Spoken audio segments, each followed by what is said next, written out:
Programa Viva com Mais Saúde. Patrocínio: Morelli Ortodontia, Unimed Sorocaba e Unip Sorocaba.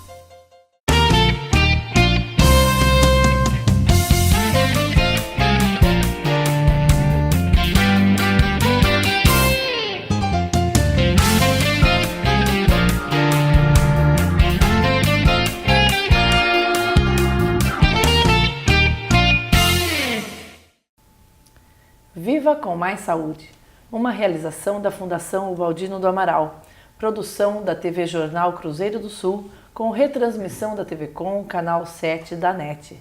Estamos recebendo no programa de hoje o médico Fernando José Góes Ruiz. Obrigada pela sua presença, Dr. Fernando. Ele é especialista em infectologia, atua em atendimento a pacientes com infecções e no controle de infecção hospitalar.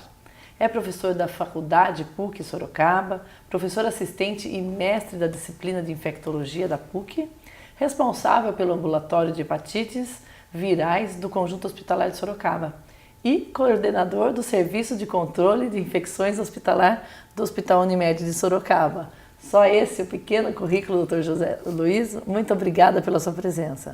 Eu é que agradeço, é uma honra poder estar aqui, agradeço muito o convite. E parabenizo a brilhante iniciativa conjunta, né? É muito importante levar informação para a população. O Dr. Fernando hoje vai nos falar um pouco sobre a hepatite, desmistificar um pouco algumas coisas, nos explicar o que realmente acontece. Então, eu gostaria que o senhor começasse explicando o que é exatamente o real significado da hepatite. Hepatite é inflamação do fígado, né? Hepato é fígado, ite é inflamação. A inflamação do fígado ela decorre de várias causas e normalmente a palavra tem uma carga muito grande. Normalmente é a carga correspondente da meningite e outras, né? É uma doença pesada. Sim, fala que está com hepatite, já existe um terror acoplado à situação que nem sempre é real. Porque muitas vezes essa hepatite é crônica, uma boa parte das vezes essa hepatite é sintomática. Então a hepatite ela vai se manifestar em geral, Paula, pelo amarelo dos olhos, né? A urina fica escura, as fezes ficam claras, o indivíduo fica com pouco apetite, pode ocorrer um pouco de febre. Esse quadro é o quadro da hepatite aguda.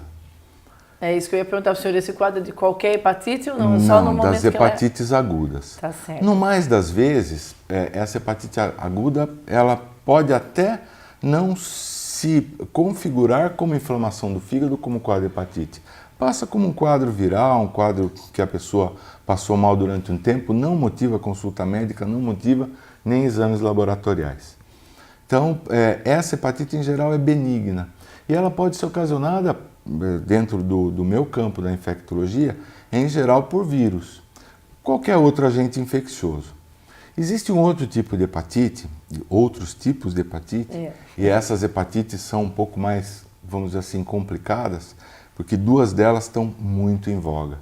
Uma é associada a drogas que eu digo, medicamentos, e uma das drogas, que né, é uma substância, é o álcool. Portanto, é um contingente enorme, hepatite por álcool. Ela tá sempre... Às vezes um pouquinho de exagero já é suficiente para alterar os exames, o indivíduo que bate muito com a ressaca, com o pós-consumo excessivo de álcool. E nós vamos ver cada caso desses, aí doutor vai explicar para a gente. Sim, e principalmente em relação aos medicamentos e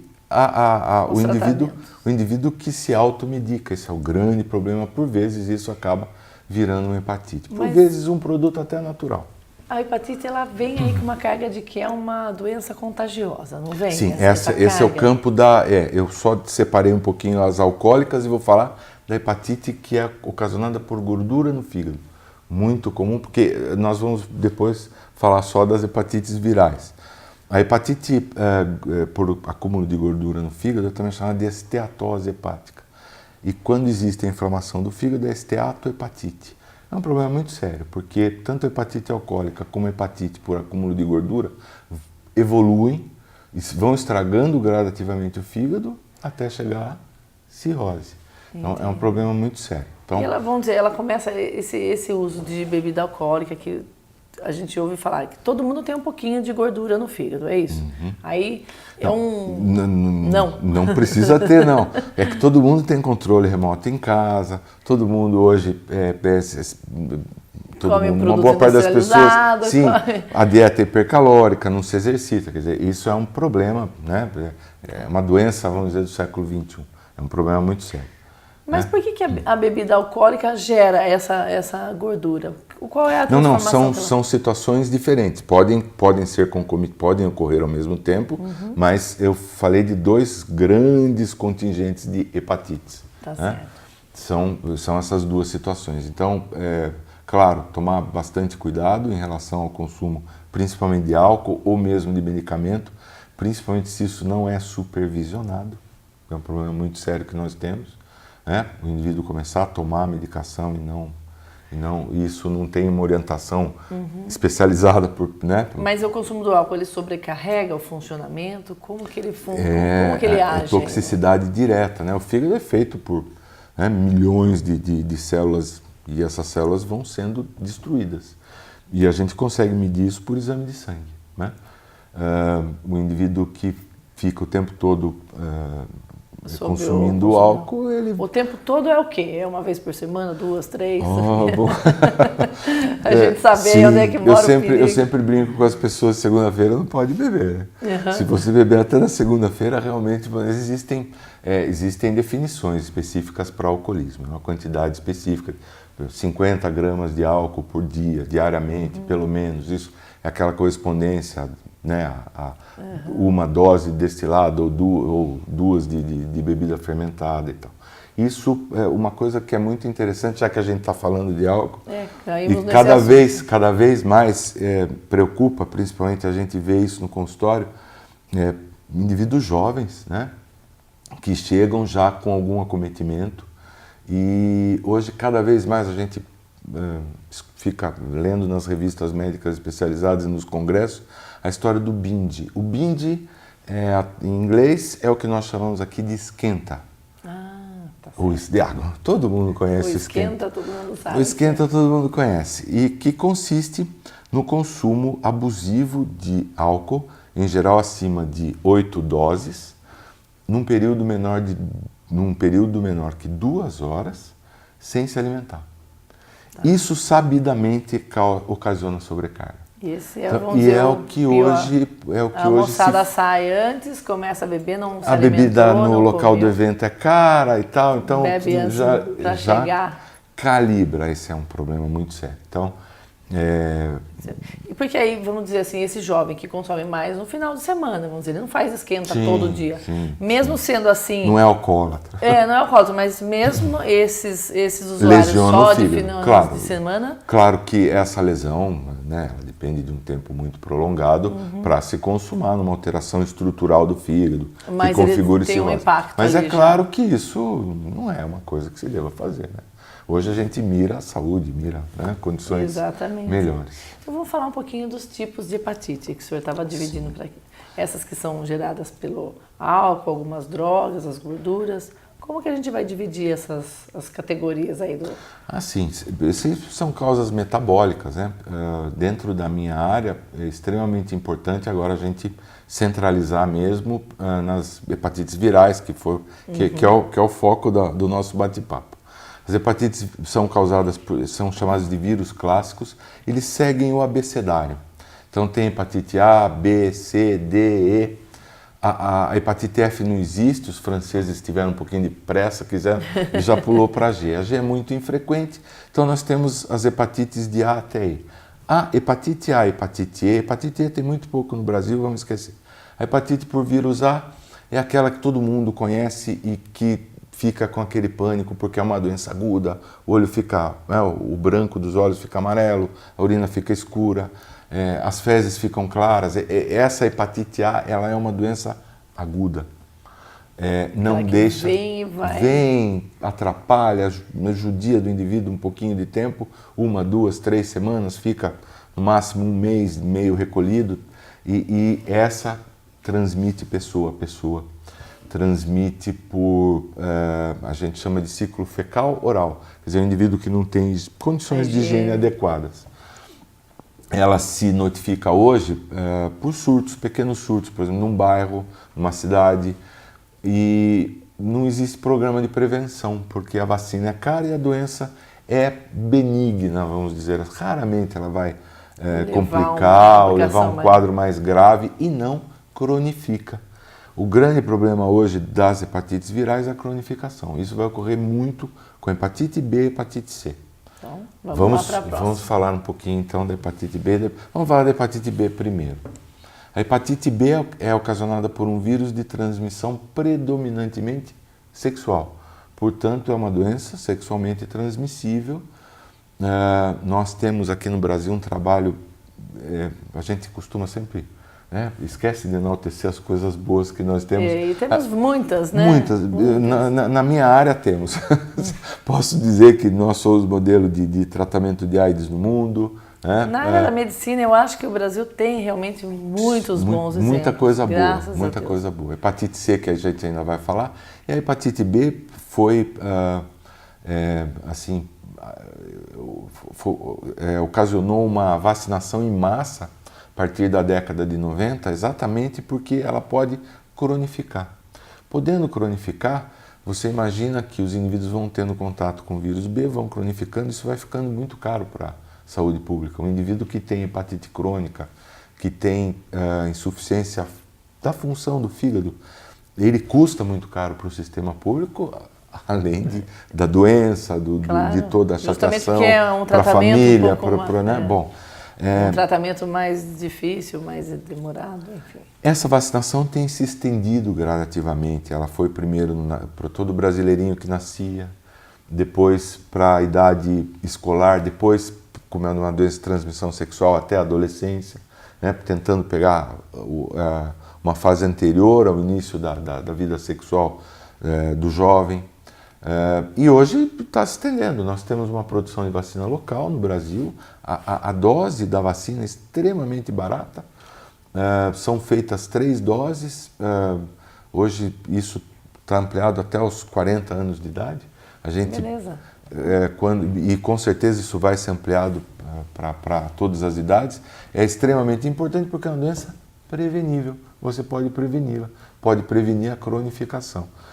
Quando não cronifica, e é um percentual mais ou menos igual, ela também vai ocasionar uma doença que pode ou não ser aparente, mas não sendo aparente facilita a transmissão, porque a pessoa não sabe que tem o vírus. Aí a prevenção sempre é boa, né? A prevenção nos atos sexuais, a prevenção com os preservativos é sempre importante, até pela hepatite. E essa seria a hepatite B que nós falamos agora. E aí nós vamos, em ordem alfabética, para a hepatite C.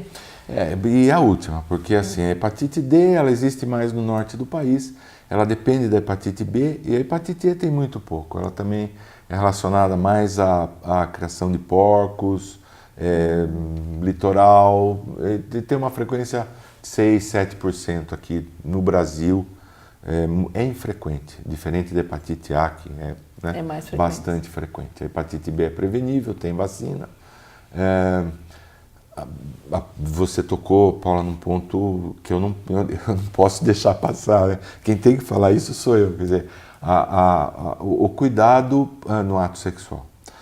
A prevenção, o uso de preservativo, ele é para todas as doenças sexualmente transmissíveis. A hepatite B é uma delas, mas não é hoje o nosso foco principal. Nosso foco principal continua sendo HIV e outras doenças sexualmente transmissíveis. O senhor, como infectologista, sabe tudo a esse respeito. Temos tido muitos casos novos de pacientes com AIDS. Quer dizer, hoje é um fenômeno que está ocorrendo no mundo todo, porque passou o susto inicial.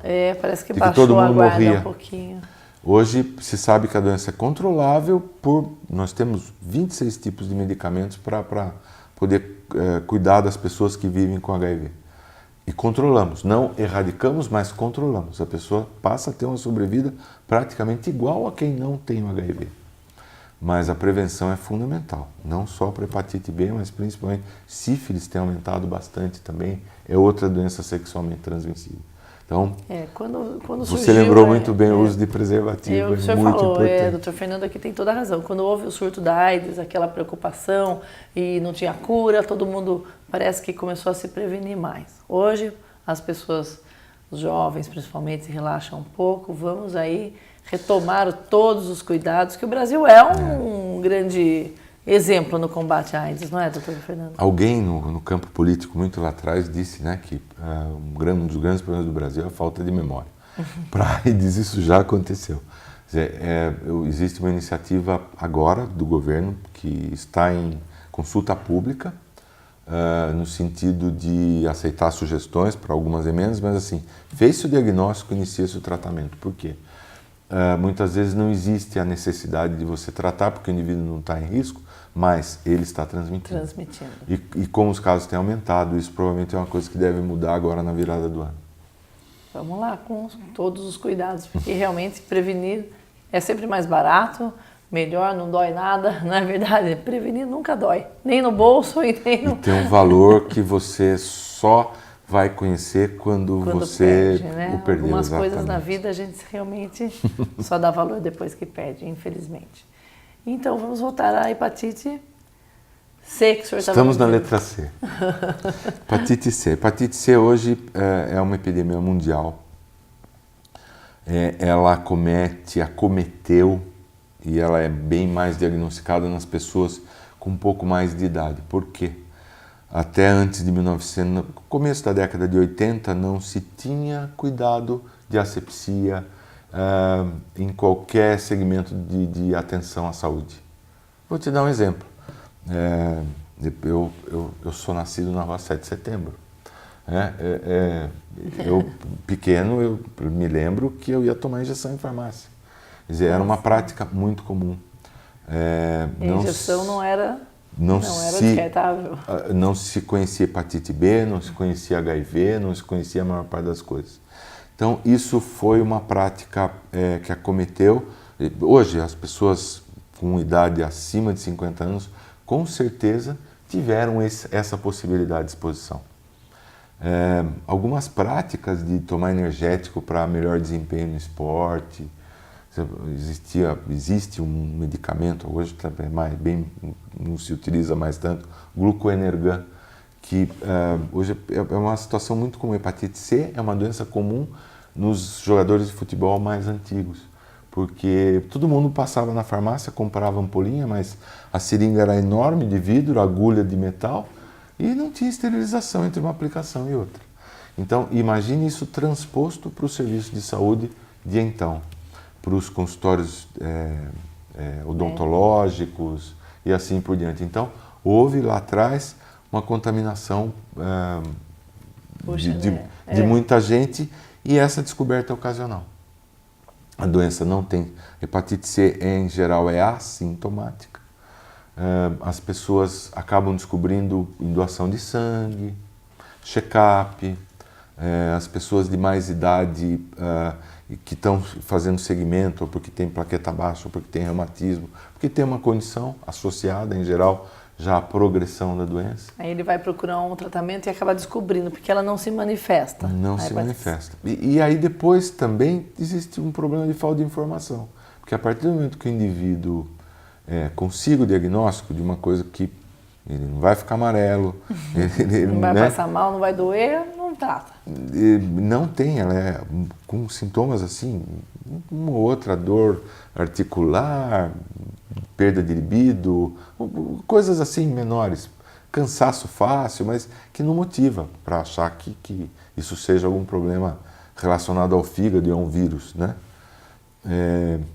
Essas pessoas, quando descobrem, podem estar já numa fase mais, vamos dizer assim, avançada. Esse é o grande problema. E pior, quer dizer, houve todo um tempo em que não houve acompanhamento e muitas vezes por desconhecimento ou mesmo por falta de orientação médica.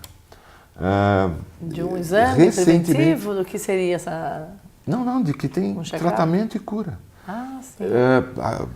Aconteceu exatamente hoje. Está conversando com uma pessoa que foi pedir orientação e tem hepatite C há mais de 10 anos e que nem segmento estava fazendo porque achou que não tinha cura. Quer dizer, nós hoje, eu tenho, temos um serviço no Conjunto Hospitalar de Sorocaba que atende todo o Diretório Regional de Saúde. Né? Nós são quase 50 municípios. Sorocaba hoje realmente é um centro, está sobrecarregada por ser esse centro referência. De referência. Toda a região vem tratar aqui. Por volta de 3 milhões de habitantes que nós atendemos no ambulatório do Conjunto Hospitalar de Sorocaba. Temos lá, e mais uma vez, o governo propicia os exames que possibilitam estadiar, saber em que situação esse acometimento do fígado se encontra, para saber qual o momento exato de tratar, se existe alguma coisa para se fazer antes para melhorar o tratamento. Né? E nós temos os exames, nós temos a medicação, temos um serviço que hoje nós temos por volta de 150 pessoas em tratamento. Quer dizer que a hepatite C ela é tratável e curável. Curável. Eu consigo, sabendo o tipo do vírus, tipo 1, 2 ou 3, a quantidade de vírus no sangue, que é um exame de carga viral, e de acordo com o grau de estadiamento de fibrose, né? Quer dizer, se o indivíduo está com o fígado de normal a cirrose, são 5 possibilidades, 5 estágios.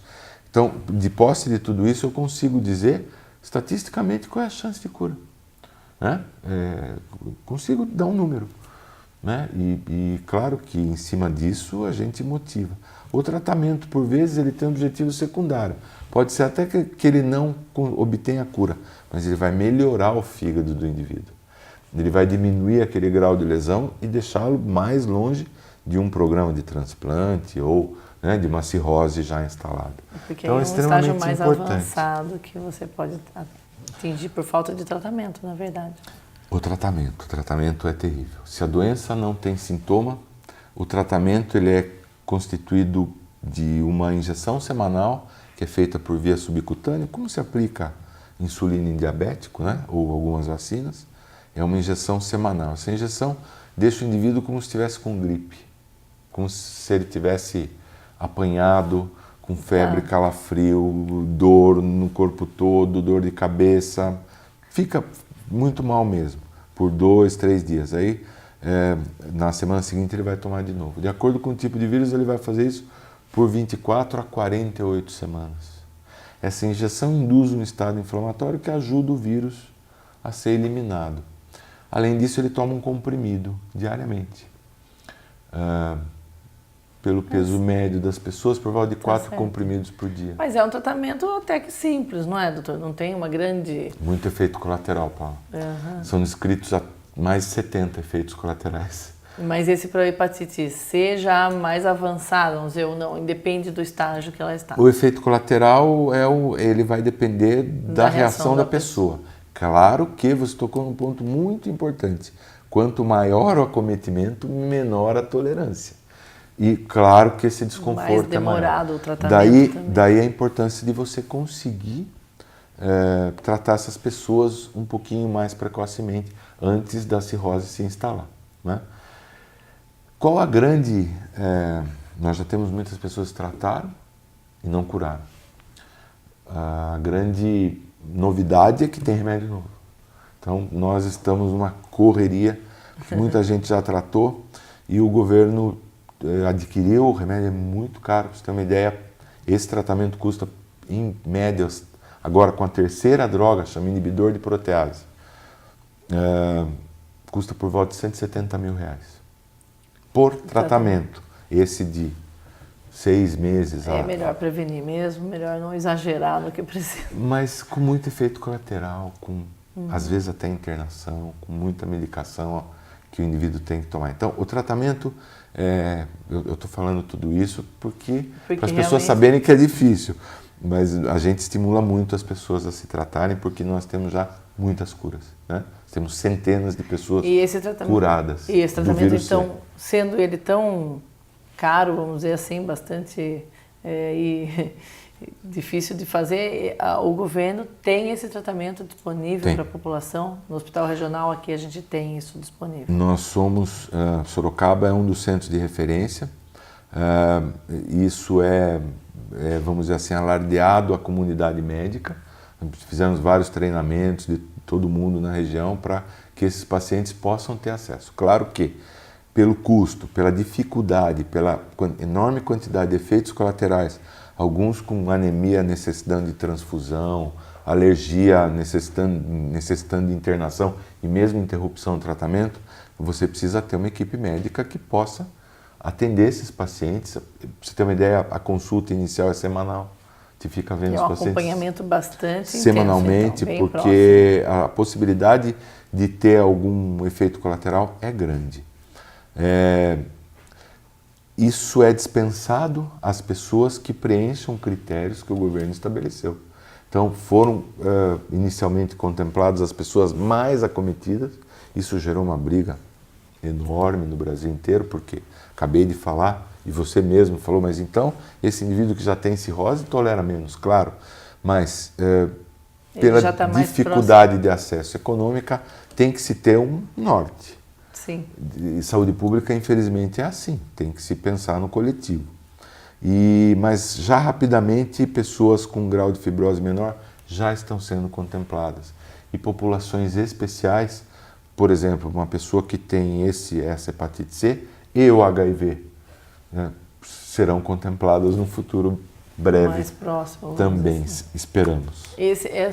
Vamos dizer, essa cirrose, esse acometimento, né, pode levar a um transplante, pode levar a perda desse órgão, ou até um câncer, o que pode, vamos dizer, aí um ponto extremo a gente... A série que vocês estão fazendo aí de assuntos médicos, se já não teve, com certeza vai ter alguém aqui falando transplante. Eu só evidentemente, encaminho os pacientes para os programas de transplante. A gente tem que ter um canal muito aberto. Mas você vai tentar tratar até onde é possível.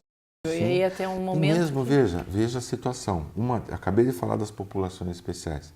Imagine um indivíduo que tem cirrose. Tratou ou não conseguiu tratar e já vai para um serviço de transplante. Ele vai com vírus C. Tratou e não respondeu. Se tratou e curou, ótimo, né? Mas se tratou e não curou, ele vai com vírus C. No transplante é trocado o fígado. Se você consegue tratá-lo e zerar o vírus no sangue, troca o fígado, onde o vírus ele tem tropismo, o vírus C ele adora o fígado, ele mora no fígado. Então, se você troca o fígado e está zerado no sangue, o indivíduo tem uma chance de cura. Mas, no geral, a hepatite C é recidiva. Se chama recidiva pós-transplante. Pior, se eu falei que nós damos essa injeção, que induz um estado inflamatório, que ajuda a eliminar o vírus, que é o chamado interferon, no indivíduo que foi transplantado, ele tem que tomar um monte de droga imunossupressora para não rejeitar o órgão que ele recebeu. E aí entra num conflito aí dos... Que é um cobertor muito curto, que não tem como você... a chance de cura é bem menor depois. Né? Então, daí a importância do acompanhamento e o serviço de tratamento. E o serviço de transplante tem um canal aberto, onde, evidentemente, a troca de informação é necessária para o paciente ser bem atendido. Doutor Fernando, alguma colocação final? Nós estamos aqui chegando ao final do nosso programa, infelizmente. O senhor está aqui falando sobre as hepatites, nós falamos sobre a A, sobre a B, sobre a C. Que são as três principais, né? Então, eu acho que é importante recordar, a hepatite é uma doença benigna que não cronifica. Existe vacina nos serviços privados. A vacina tem um custo, feita em 2 ou 3 doses, um custo de aproximadamente R$100. É importante, claro, para as pessoas que nunca tiveram, que tem um exame que mostra em que existe susceptibilidade, quer dizer, ela pode pegar. Imagine, você vai na praia, gostoso, e pega uma hepatite. É bem desagradável. Não vale a pena. Infelizmente, a maior parte do nosso litoral não tem, né, esgoto tratado. Então, é uma possibilidade muito grande de você pegar hoje em praia. Porque nas cidades Pela hoje... contaminação da água, sim, da areia. O tratamento, a água é tratada hoje, né? Quer dizer, na cidade é um negócio pouco diferente, mas no litoral ainda não tem infraestrutura para isso, na maior parte do litoral. Então, vale a pena, quem tiver a possibilidade, procurar, né, o serviço privado, porque o público não disponibiliza isso, e se precaver da hepatite A. A hepatite B é uma doença sexualmente transmissível e que é prevenível por vacina, né? A vacina é gratuita e está praticamente hoje aberta a toda a população. Extremamente importante. Nós brincamos muito lá na faculdade com os residentes, com os alunos, com toda a equipe. Pessoas até de idade a gente tem vacinado. Você sabe, né? A pessoa de idade, terceira idade hoje tem bailinho. Está ótimo isso. Então, hoje nós estamos estendendo isso. E, claro, essas doenças, elas são, quanto mais precocemente ocorrerem na vida, menor a sintomatologia. Então, no indivíduo mais idoso, isso é um pouco mais preocupante, né? Então, a hepatite B cronifica, né? Então, a importância de todo mundo se prevenir hoje no posto de saúde mais próximo da casa de qualquer sorocabano, de qualquer pessoa da região, né? Nós vamos ter a vacina disponível. Que bom, doutor Fernando. Eu agradeço a sua presença. O doutor Fernando trouxe aqui várias informações, alguns cuidados que devemos, algumas notícias boas também sobre as curas, né? Todas as hepatites aqui tratáveis e possíveis de cura praticamente. Muito obrigada, doutor Fernando. Eu que agradeço a oportunidade e parabenizo mais uma vez a iniciativa. Obrigada. Nós chegamos aqui ao final de mais um programa Viva com Mais Saúde. Já agradecendo a participação do nosso entrevistado, Dr. Fernando, e você pode assistir a esse programa no site do Jornal Cruzeiro do Sul em www.cruzeirodosul.inf.br e na TV Com, no canal 7 da NET. Viva com Mais Saúde vai ficando por aqui e até o próximo programa, quando retornaremos com um novo assunto. Muito obrigada e até mais.